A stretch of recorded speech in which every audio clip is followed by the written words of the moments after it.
In this video, I'm going to cover some of the fundamental aspects of linear regression. I'm not going to be covering multiple regression here. I'll save that for a separate video. This tutorial will take, I don't know, about 45 minutes, and that's probably long enough to have a separate section just for multiple regression. So this one focuses just on your basic linear regression, where you have a predictor and an outcome variable. Now, in order to understand what we're doing here, let's take a look at this Venn diagram. Imagine that each one of these circles represents the total amount of variability that's associated with a specific variable. So we have three different variables here: a peach, a green, and a blue variable. Let the blue variable represent the outcome that we're trying to explain or predict in our regression model. And we've got two different predictor variables. So this actually sets us into the realm of multiple regression, where you have multiple predictors. But it's a conceptual point that's worth bringing up here as we consider what it is that we're doing with your basic linear regression, where you would only have a single predictor. So in this hypothetical that I've got illustrated here, we have one outcome, that's the blue variable, and we have two predictor variables, the peach and the green. And we can see that there's some overlap here between the two different predictor variables and the outcome variable. So the peach and the green variable, which are, again, the predictors, they each have a small amount of overlap with the blue variable. And the amount of overlap that we have is representative of the amount of variance that the predictor is explaining in the outcome variable. So it sort of looks like each of these predictor variables, the way that I have it set up, the peach and the green predictors, each one of them has about 5% overlap with the blue variable, and the intersection of the peach and green together with the blue, that area of intersection, I created it so that it would be very minimal, maybe 1% shared variance in here, really a negligible amount. But this amount here would be about 5%, I imagine, and the same here. So each of these predictors has some capacity to predict variance in the blue variable, but it's not great, but it's something. And if your sample size was large enough, that amount of shared variance between the predictor and the outcome would be significant. So if each one of these predictors has about 5% variance here that it's sharing with the outcome, and here another 5% sharing with the outcome, then the total amount of the blue variable that's explained in this model would be about 10%. And in terms of the amount of variance that gets explained in a model, 10% isn't bad. There are lots of regression models that are significant and sometimes even important that have less than 10% shared variance with the predictors. Now, suppose that we have another variable, yet a third predictor variable, and it's the red one here. And this third predictor variable actually does a much better job than either of the two previous ones. So the red one, you can see, I plopped it down right on top of the middle of the intersection between the peach and the green variables. And you can see that the amount of variance that the peach variable explains with the blue is sort of being captured now by the red. And even more so for the green variable, the amount of shared variance of the green variable that it shares with blue is getting swamped by the amount of variance that the red variable has. And so ultimately we would say that the red variable is a better predictor. And that's the heart, in essence, of multiple regression, where you're exploring your different predictors in order to see which one of the predictors does the best job of explaining the variance in the outcome variable. And that's going to be the red one here. There's not much left over here for the peach to independently explain of the blue variable, and even less for the green. So the red variable would be the one that's really very important.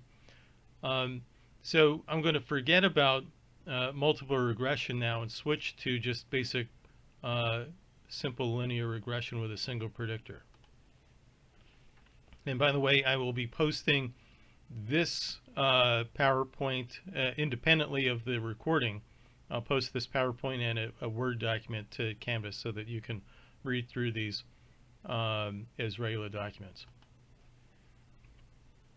So now, when we do any type of regression analysis, we need to know our symbols, and the most important symbol is y prime, and that is the thing that's being predicted. Sometimes people call it y hat, and the Welkowitz textbook uses y prime, but some textbooks represent it this way, and it's called y hat in this case. They're the same thing.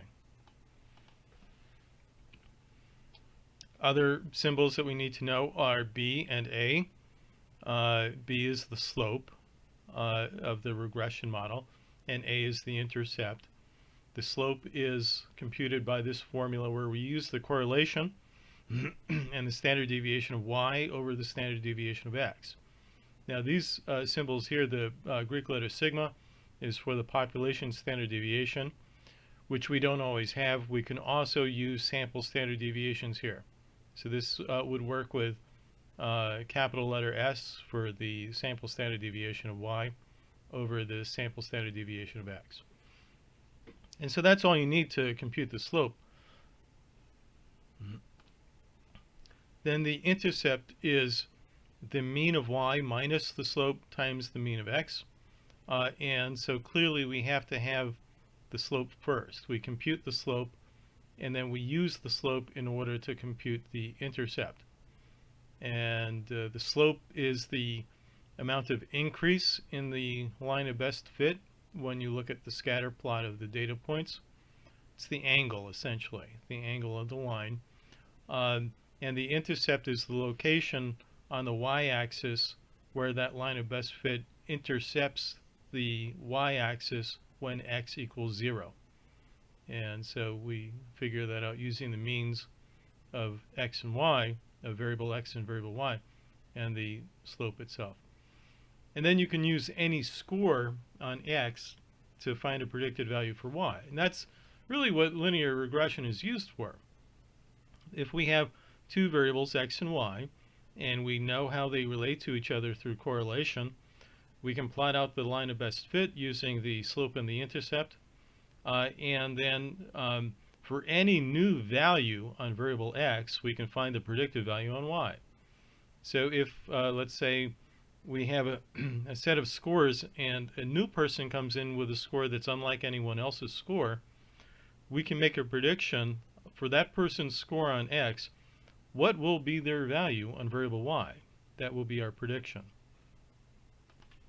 And in the past, I've talked about things like standardized testing, and this is the whole purpose of why SAT and GRE scores are used as predictors, because based on years and years of data, we have fairly decent knowledge about how your scores on variable x, which in this case would be the SAT or the GRE exams, how those relate to the outcome variable, which is first year GPA. And so based on a model like that, you can take an applicant's, a college applicant's scores on the standardized test and make a prediction about what their first year GPA is going to be based on the standardized test score. So they haven't finished their first year of school yet, so that's why it's a prediction. Okay, so now here's a data set, and this is a data set that I posted to Canvas for you to practice computing a correlation on. And you can see that we have 10 scores, 1, 2, 3, 4, 5, 6, 7, 8, 9, 10 on variable x and variable y. Remember that these are the same people going across. It's the same person. So the person with a score of 1 on X is the same person over here with a score of 18 on variable Y. And the whole idea with correlation, using the formula that I prefer rather than the one that's in the textbook, is that we get the sum of the cross products. We take the cross product of the deviation score on X times the deviation score on Y. So this part of the formula represents the deviation score on X, and this part represents the deviation score on Y. So we calculate the deviation scores first for X and then for Y, and we take the product of that. So we're crossing from here to here and taking the product. So negative 5 times negative 4.5 gives us positive 22.5. And when you do that for all 10 cases, all 10 pairs of data, pairs of XY pairs of data, then we add those up and we get the sum of those cross products. And that's 86. That goes in the numerator. What I said last time in my previous video on correlation was that we can think of that as a signal, and then the denominator is a combination of all of the variance, which is both the signal and the noise, and we get that by the sum of squares. So this tells us to compute the sum of squares, which is every score minus its mean squared, and then add them up. So 1 minus 6, which is the mean of X, is negative 5. Square that number, you get 25. And then you do that for each one of these values on variable X. And we do this independently of variable Y. We do each of these variables one at a time. So we get the sum of squares for variable X, 64. That goes down here. And then we do the same thing using the mean of variable Y, which is much larger, and it's going to yield a larger value. We've got a lot more variability here on variable Y than we do on variable X. Variable X seems to be fairly low variability, at least when you compare it to variable Y. Variable Y has scores all over the place. And you can see the deviation scores are quite large in some cases. And when you square those deviation scores, they get really very large. So we take that sum of squares, we put that down here, which is this part right here. And we have to transform this after taking the product of these two, 64 times 272.5. We have to take the square root of it to put it back into its original unit of measurement. And then we have the ratio, 86 divided by 132.061 gives us the correlation R of 0.651. And consistent with what I say all throughout the semester, we should take these out to these numbers here out to the third decimal point if we're conducting further calculations with them. That will make sure that whatever rounding error we have is relatively negligible. So that if I rounded this off at the second decimal point, I might end up in my later calculations where I use this number further, I might end up with a fairly large amount of rounding error. But at the third decimal point, it's so small, it really doesn't matter that much. So, moving on. Here I'll illustrate how we do this using SPSS. This is the setup. I've called it var x and var y for variable x and y. These are my data points for variable x and for variable y. And then the second screenshot over here shows you the pathway. You go to Analyze, Correlate, Bivariate. And that's basically it. When you calculate it, you get the answer here. And you see that it's exactly the same in the SPSS output. Actually, let me pull up SPSS. I've got it right here.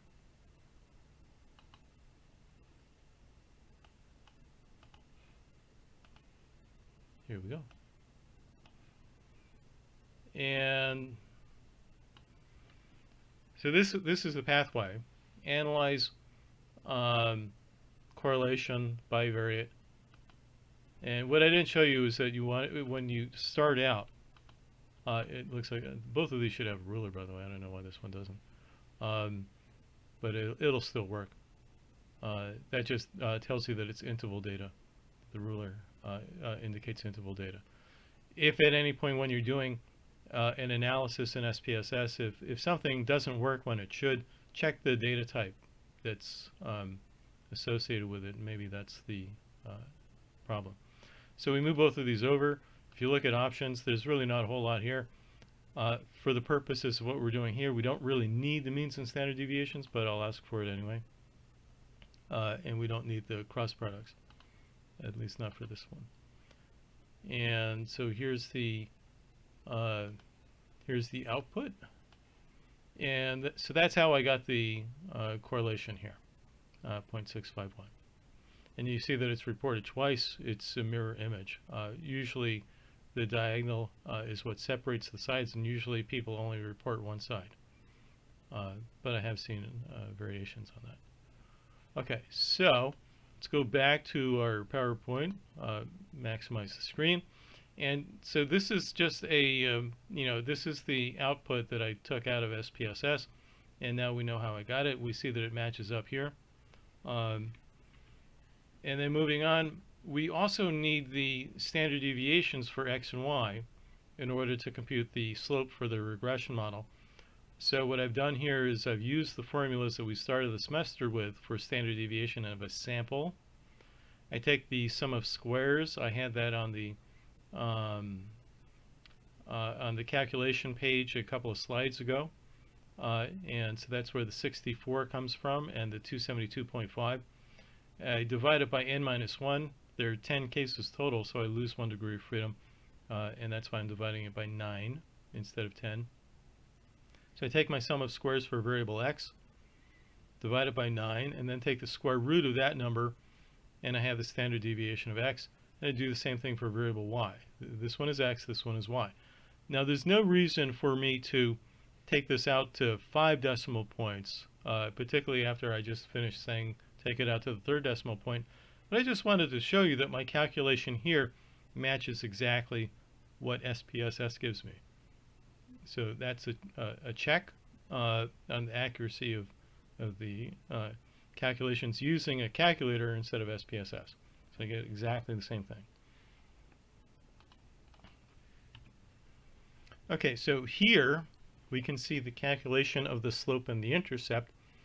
For B, the slope, the formula is the correlation times, in this case we only have the sample standard deviations, not the population standard deviation, and so that's what we use. Standard deviation of y over the standard deviation of x. When I ask students to do these by hand, which I do in some classes, sometimes I do, sometimes I don't. It depends on timing and the requirements of the course in terms of what we cover in the curriculum. But I've noticed that there's a tendency to put x on top and y on the bottom. Standard deviation of x goes on the bottom, not the top. You know, it's sort of like saying ping pong. If we're instructed to use the pong before the ping, there's a natural cognitive tendency to automatically reverse that. So keep an eye on that if you're doing hand calculations, that the standard deviation of y has to go in the numerator here. At any rate, so we calculate these, take the do the division here first and then multiply it by this, and we get 1.343. And then we use that number down here in order to get the intercept. So that goes right down here. We have the mean of y and the mean of x from our calculations a couple of pages ago from the data set. And that's, we just plug in these numbers here. Here we do the multiplication first, and then take that product and subtract it from 22.5. And so that's where 14.442 comes from. Now we can compare this with the output that we have down here. When I ask SPSS for a regression equation, this is what I get. And let me jump out of PowerPoint and go back to SPSS. So with the same data set activated, here's what I do. I go to regression, linear, and I've already got it set up. So normally it would look like this. Y is the dependent variable. X is our predictor, which is also called an independent variable here in SPSS. And in the options and statistics, there's really nothing here that we need to add, at least not for this tutorial. And so we're not going to play with any of these. We're just going to leave it in the basic default value. I hit enter, and I get my output that tells me the model summary, and notice that the capital R here is the same as our correlation R. R squared would be the total amount of variability that variable X explains. In other words, variable X explains 42.4% of the variability on variable Y. This tells us the significance of the model. And then I have my regression equation output down here. And so that's how I got this table that I put into the PowerPoint slide. So now looking at the output here in the PowerPoint slide, we can see where the calculations match up. And so the intercept is here, that's the constant, and the slope is here, that's the slope for variable X. Now, one thing that we can notice is that there's some rounding error here. There's a little bit of difference between what I calculated here and what we see here. And there's a little bit of difference between what I calculated here and what we have here. It's negligible, but it's important to recognize that sometimes we're going to have rounding error, and it's not a really big deal, at least not if we're taking our calculations to the third decimal point. So breaking it apart into its different components, what I've done here is I've highlighted the different results. We already know the intercept and the slope. One thing to note is that the p-value that we get for variable X is exactly the same as the p-value of the correlation. So that's an interesting thing. The p-value, the significance value for the correlation, was p equals 0.041. And we see the correlation right here. Now this is always going to be the correlation in terms of the standardized beta coefficient if you are doing a linear correlation with a single predictor. But the second that you move into multiple prediction, the numbers are no longer the same as the correlation value. And then up here what I've done is I've used this formula for transforming the correlation into a t-test. And this illustrates where this comes from. This is one way to do it.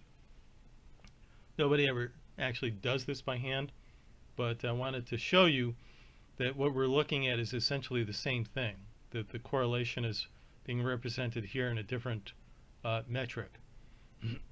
So the formula comes from, in this case I got this from Rosenthal and Rosnow's textbook, Essentials of Behavioral Science. I believe this also appears in Walkowitz's textbook at some point, although I don't know the page number offhand. You take the correlation R, multiply it by sample size minus 2, divided by 1 minus R squared, and then take the square root. And so I plugged in the numbers. Here's the correlation. Sample size is 10. We lose 2, and so that's 8. And 1 minus the correlation squared. And when you finish the calculation, you get 2.426, which is really the same as the t-test down here. So that's where the significance value here is coming from. It's coming from your t-test, which ultimately, in a sense, is coming from your correlation. It's just modifying the value here by some version of its sample size. And remember what I used to say a few classes back when I was talking about statistical power. The significance of any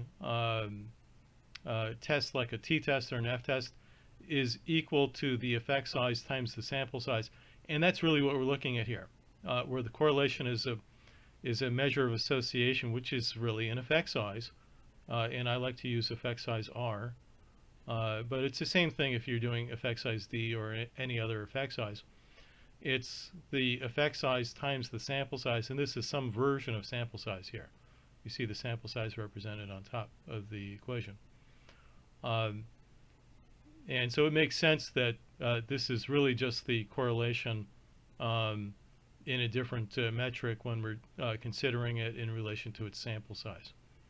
And that's why the p-value is exactly the same as the p-value that was associated with the mere correlation when we compute a Pearson correlation on it. Okay, so moving forward, here's the setup in screenshots for doing the regression, which I already showed you. The pathways analyze regression linear. And you don't really need anything other than putting your variables in the right places here. You don't really need any of these options to do a simple linear regression. Now, what do the slope and the intercept actually tell us? The intercept is the value that we expect variable y to be when x equals 0. In other words, the intercept is the location on the y-axis where the line of best fit crosses the y-axis when x is 0.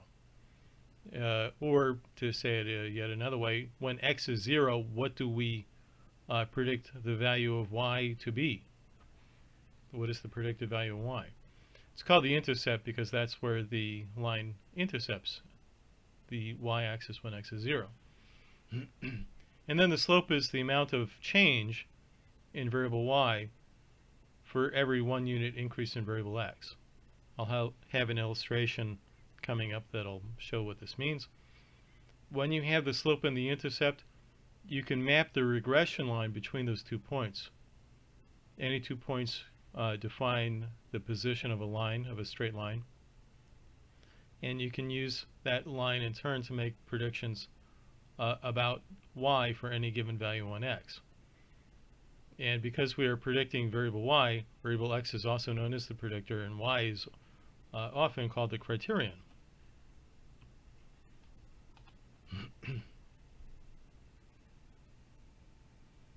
If you map the xy coordinates, you can plot the data and the regression line. And so here I asked SPSS to give me a scatter plot. This is what it looks like. The intercept is located right here. That's the position when x is 0. What do we anticipate y to be? That's the predicted value for y when x is 0.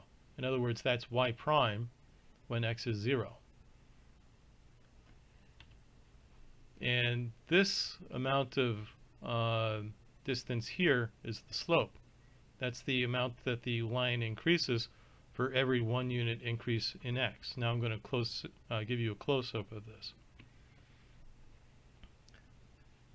This same part of the graph magnified, we see this length is a 1 unit increase in x, and this is the slope. 1 unit increase in x, and the corresponding change in variable y, that's this distance here, in variable y, when x goes up 1 unit. That's what the slope is, visually speaking. So every time x increases by 1, the value for y goes up by 1.343. The reason why this is larger than this is simply because they're different scales. If we go back, we can see the scale. So this scale is not increasing as fast as this one is. That's why the numbers here are different than here. That's why this width here is 1.343, while this width is only 1 unit.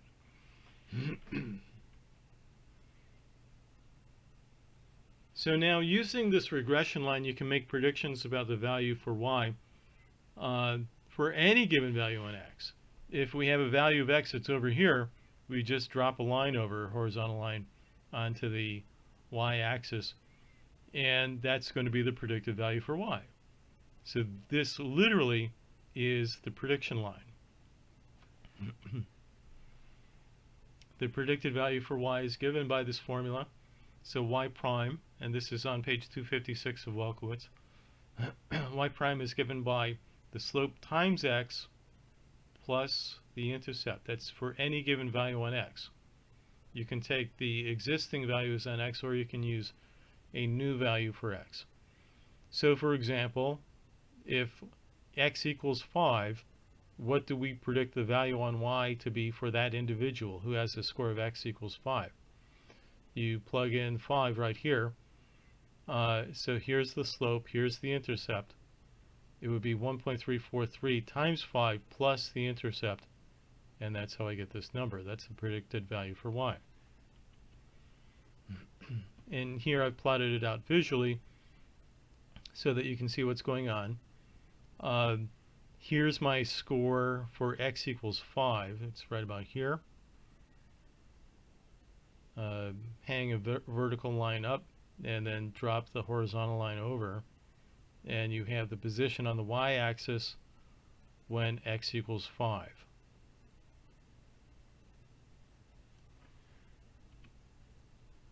Now the difference here is the person's actual score, and this is one of the data points from the data set that we worked on for the correlation. And we can see that this data point is not right on the line. Remember what I said about correlations, the magnitude of the correlation is dependent on how close the dots are to the line of best fit. Well, this one is pretty far away. And this distance here is error of estimate. This is the actual position on y. I guess it was 14. Looks like it was about 14. And this is the predicted value for y. It was much different. Actual and predicted. And so the difference here is error of estimate. Y minus y prime is the amount of error in our prediction. So if the actual score on y was 14, and the predicted value that we used, that we calculated when we used the regression equation, the predicted value was 21.157. We subtract this predicted value from the actual value, and that's our error of estimate. That's how far off we were in terms of predicting this particular individual's score. Now you could do that for every single one of these data points, and all the other data points are closer than this one is to that line of best fit, so they would have less error. Hang on a second. Yeah, so that's the end of this PowerPoint. What I'm going to do is I'm going to switch over to my Word document that covers some of the same issues, and so there's a little bit of overlap between these, but it's a transition to the Word document. I'm going to be posting both of these to Canvas. Let me get this right in the screen here.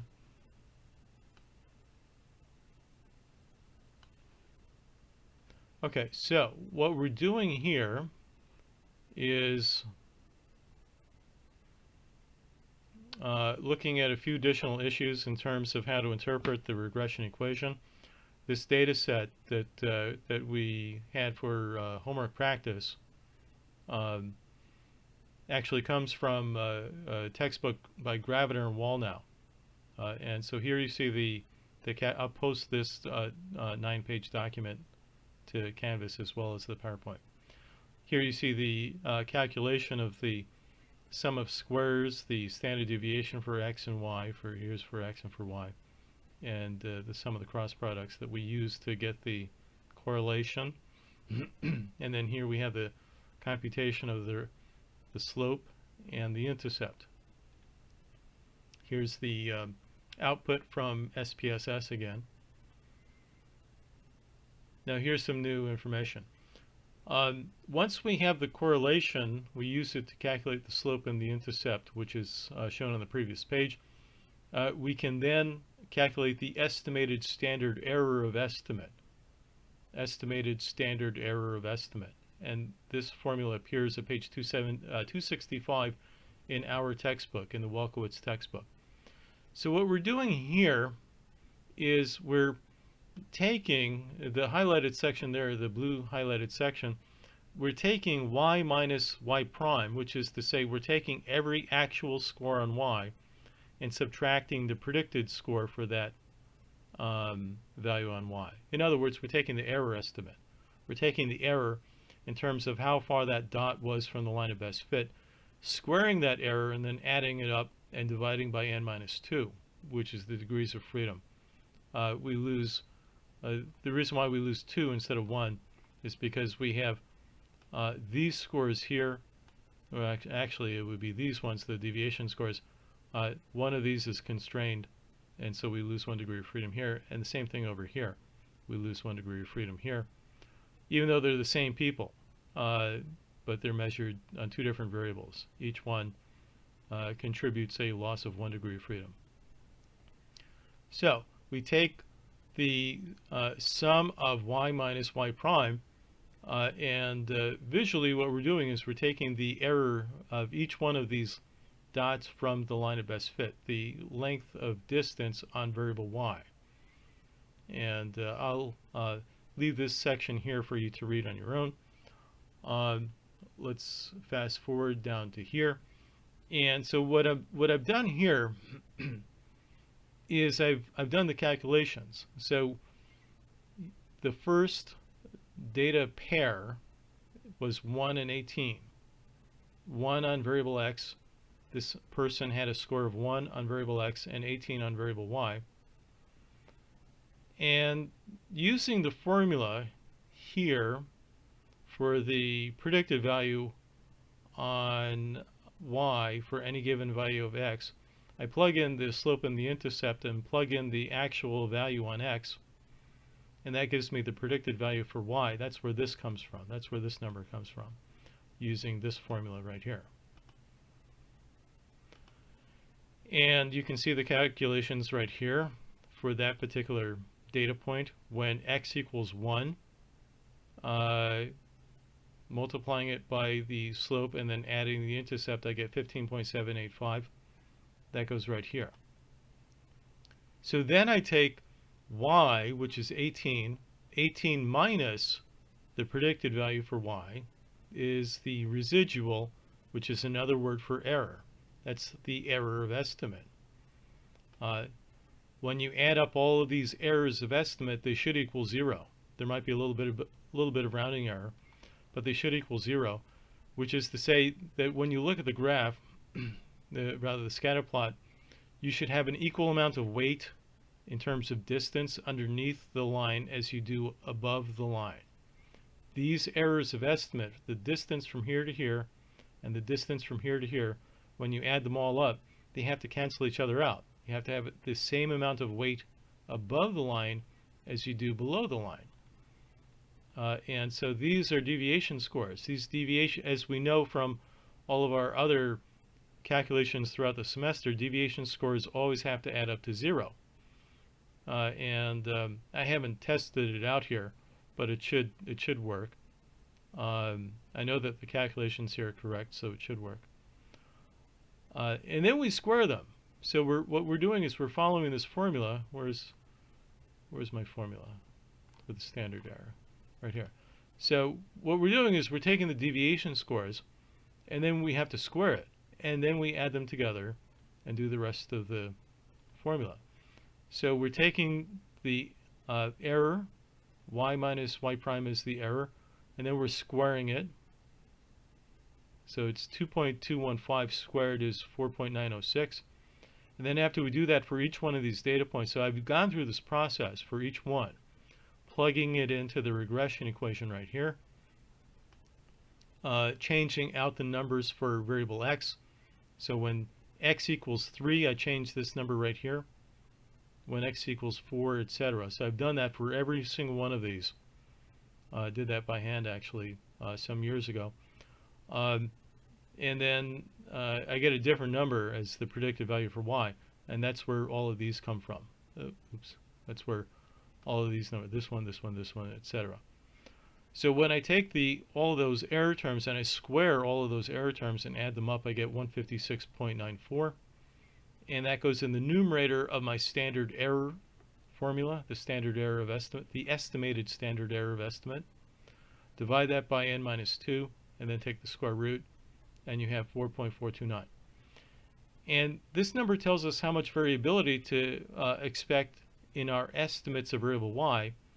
It's another measure of variability or noise. Just like the standard deviation is a measure of variability, so too is this estimated standard error of estimate. We can use this in turn. We can use the estimated standard error of estimate right here when we compute a confidence interval around y.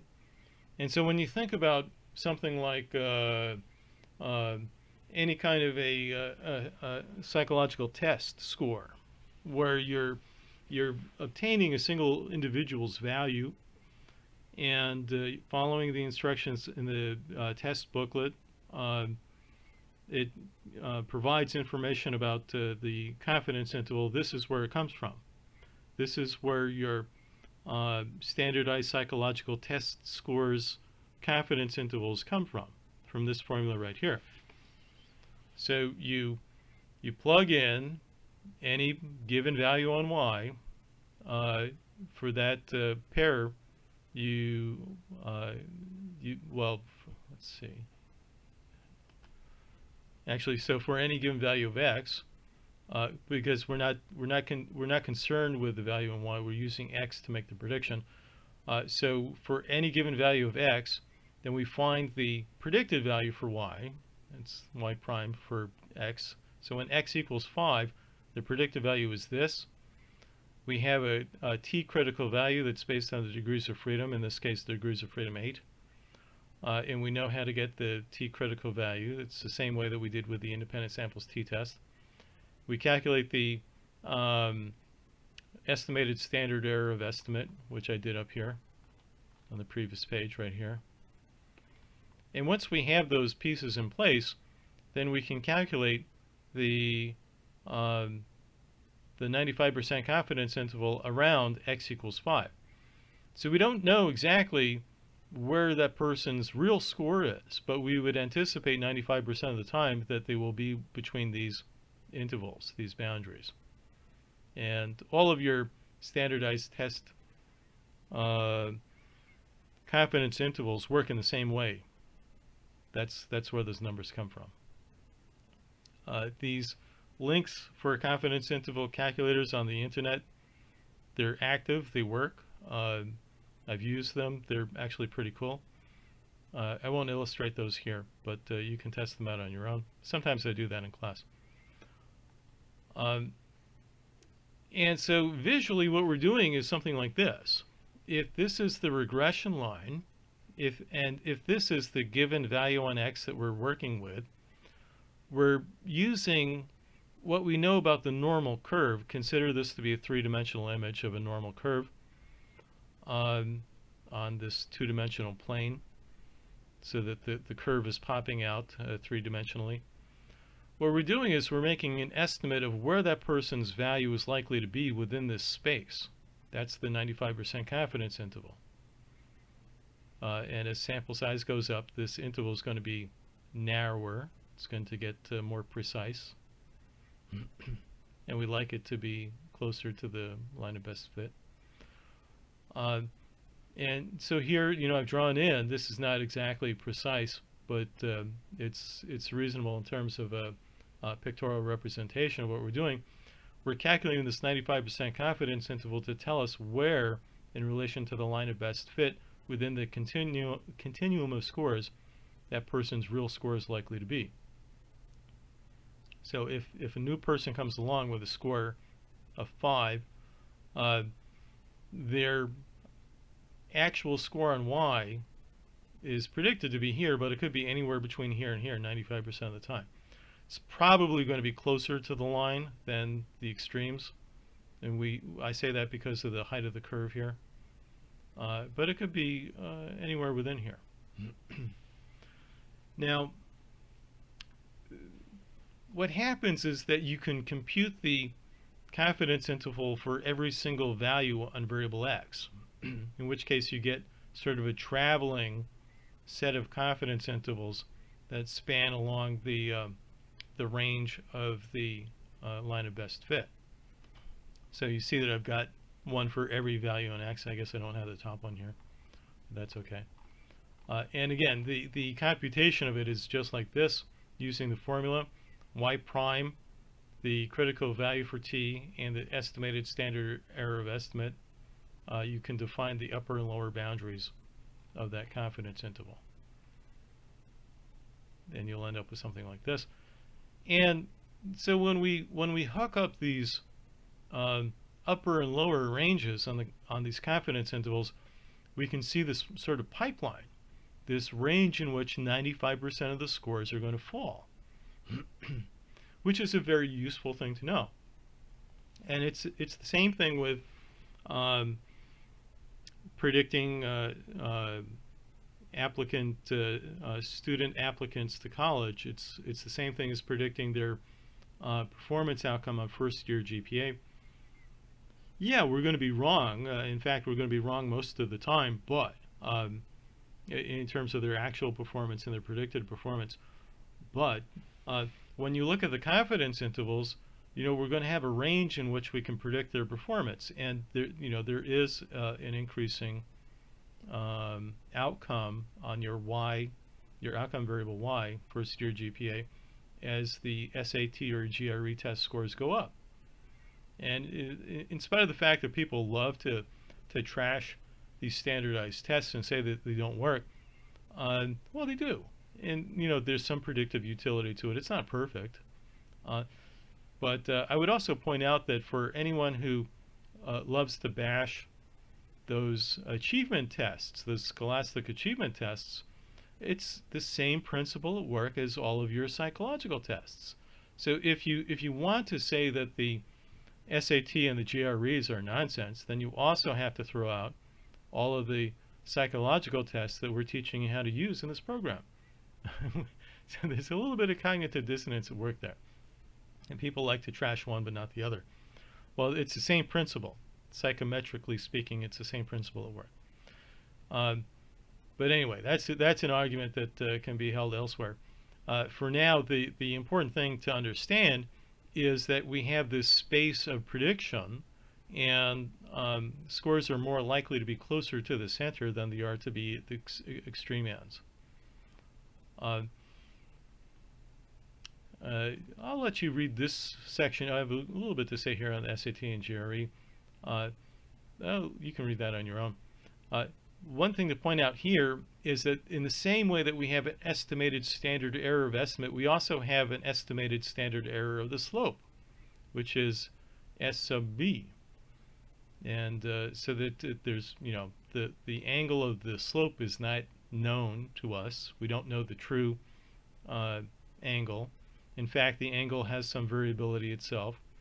And that error of the slope can be determined using the formula here.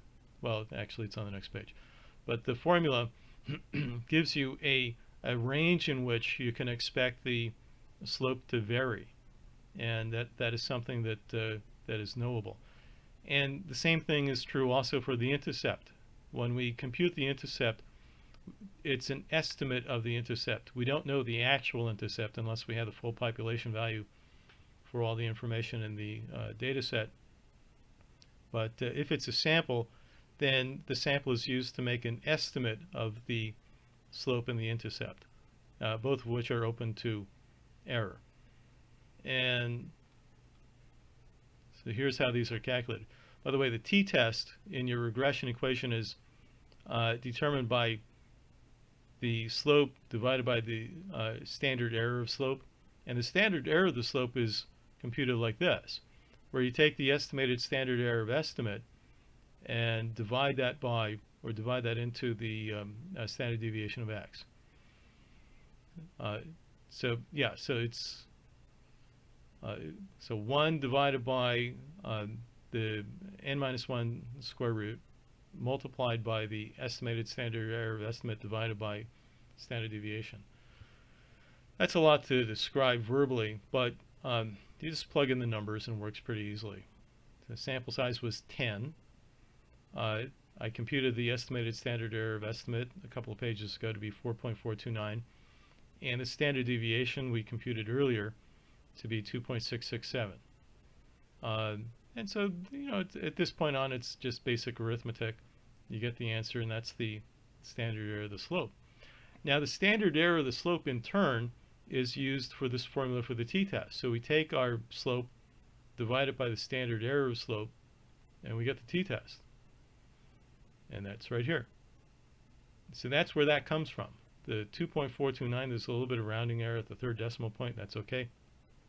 That's where this number comes from. That's a significance test to tell us whether or not the variable x is significant as a predictor. And in conclusion, let me just point out that one of the things that these sorts of computations are used for is in economics to make predictions about the stock market. And so here, what I've done is I took several months of the stock market. When I did this originally, it was March of 2016, back in the good old days. The stock market at that point in time was just below 2000.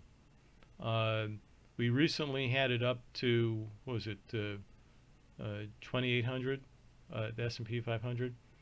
But it's because of the meltdown in the economy due to the coronavirus pandemic, it's dropped down considerably, but it's still not down to here. It's still not down to this point yet. I haven't checked to see what it is recently, but it's hurting. But the prediction about the stock market can be made using the same techniques. So this is the center point is the line of best fit.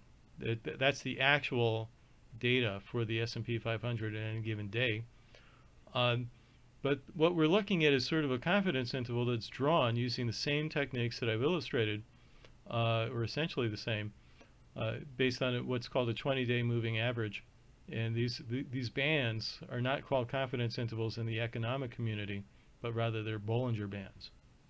So if your market is down here, it's a safe prediction that there's going to be an upturn. If there's no outside forces like a coronavirus pandemic that's pressing things down. As soon as the vaccine is developed for the, speaking here on April 9th, 2020, as soon as the vaccine is developed, it's a surefire bet that the stock market will bounce very high, although there are other pressures that need to be anticipated as well, like the number of people out of work. So that concludes my section on regression, and ultimately this is the main thing that we're interested in, getting this SPSS output that tells us the slope and the intercept, and whether or not the slope is significant, which is right here. If it's not significant, then it's going to be closer to a flat line. If you have a zero correlation, that regression line is going to look like more of a flat line. But it's not the angle that's important, it's how close the data points are to the angle that helps make it significant. Okay, I hope you've gotten some good concepts out of this, because all the concepts here, including the ones toward the end here, like the estimated standard error of estimate, and so forth, these are things that make great multiple choice questions. So I'll be posting the video, the PowerPoint, and the Word document to Canvas. Thank you, and hope everyone does well on the test. Feel free to email me with any questions that you have. Take care.